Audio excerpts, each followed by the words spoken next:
brutal shift, actually, down to the south. Vampire Esports, though, they're laughing. Oh yeah, Vampire loves that shift. A great shifter, Alpha 7 as well. They don't have to navigate into the north where there's like 16 teams, 15, 14 teams ahead of them.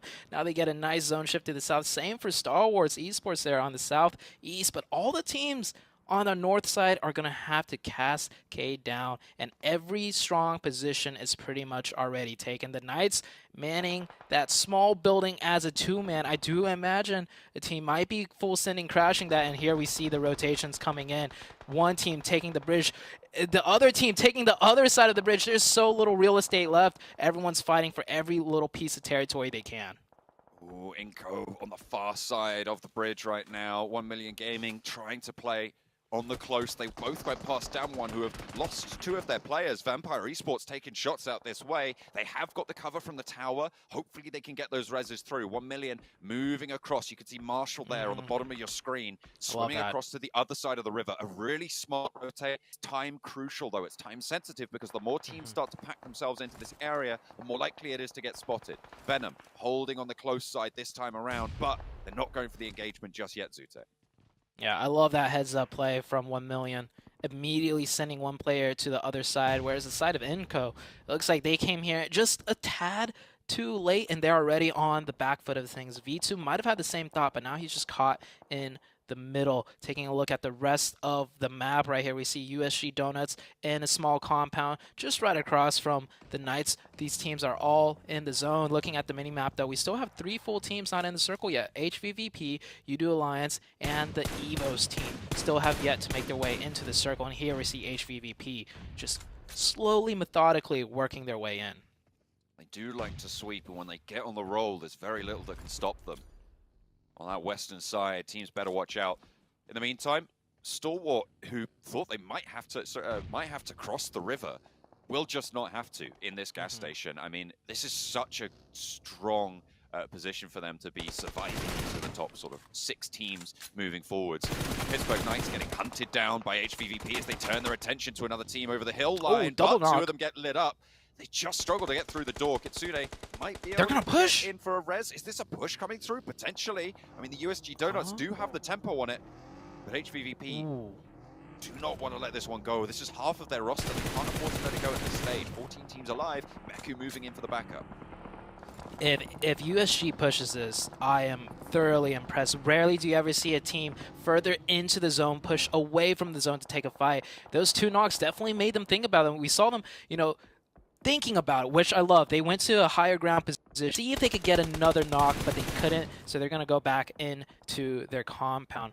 A nice attempt there, right there. Skylights right now, holding down the gas station, pinning down UDO Alliance. UDO Alliance is in the zone, though, but both of these teams on the edge of circle. Vampire Esports starting to leverage their position that they were taking up so early, nice and central. EVOS taking heavy punishment on this north side. Lutz, the Lone Ranger for Fireflux right now, fending off against the 4 from EVOS. The shrink comes through. Vampire still get a lion's share of it, and they're continuing to spray down onto these northern hills.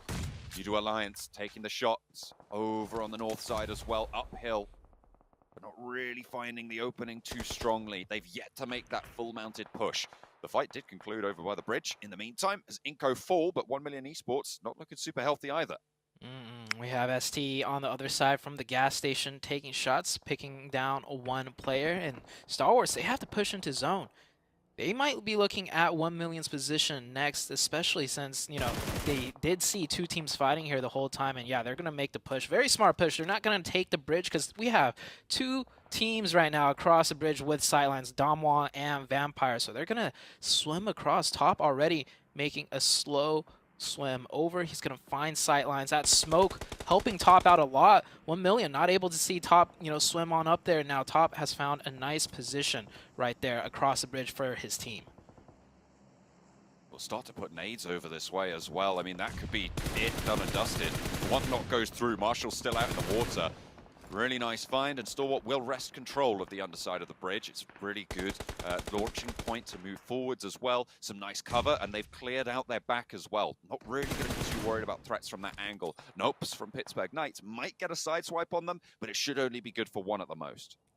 Yeah, I think most likely Coops should just play quiet. He can maybe knock one, knock two, but this is Stalwarts. They're gonna return fire and at least pressure, so that Coops can't finish any players off. Here we have HVVP taking their time, making their way in already more easy eliminations, and I don't believe players really took any damage so far throughout the entirety of this match. So looking very strong. They have the western side of that zone within their control.